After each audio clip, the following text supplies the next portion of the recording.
Je n'ai plus envie de parler de mouvement écologiste parce que c'est devenu un mouvement d'activisme politique très influent sur le plan international. Les scientifiques du climat ont besoin qu'il y ait un problème s'ils veulent qu'on finance leurs travaux. Si vous m'aviez posé la question il y a quelques années, je vous aurais dit c'est le CO2. Pourquoi? Parce que, comme tout le monde, j'écoutais ce que disaient les médias. Nous avons tout intérêt à provoquer la panique pour que de l'argent soit investi dans les sciences du climat. Le GIEC, comme tout autre organisme de l'ONU, est politique. Les conclusions de ces rapports sont influencées par la politique. Prétendre que le GIEC rassemble les 1500 ou 2500 meilleurs scientifiques du monde est faux. Il suffit de regarder les biographies de ses membres. Tous ne sont pas scientifiques. Pour faire monter le nombre à 2500, ils ont dû faire appel à des réviseurs, à des fonctionnaires, etc., à tout ce qui leur passait sous la main.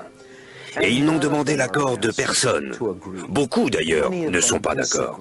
Je connais un certain nombre de personnes, de vrais spécialistes, qui, n'étant pas d'accord avec la polémique, ont démissionné et qui, malgré tout, sont restés dans la liste des auteurs et sont entrés parmi les fameux 2500 meilleurs scientifiques du monde. J'ai souvent entendu dire qu'il y avait un consensus de milliers de scientifiques sur la question du réchauffement planétaire, selon lequel les hommes seraient en train de causer un changement catastrophique du système climatique.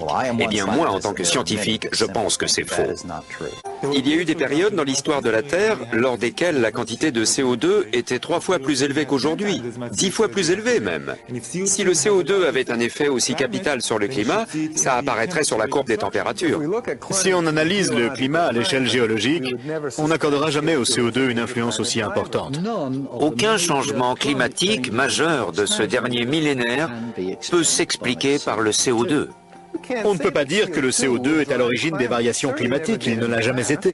La chose à ne surtout jamais dire, c'est peut-être qu'il n'y a pas de problème.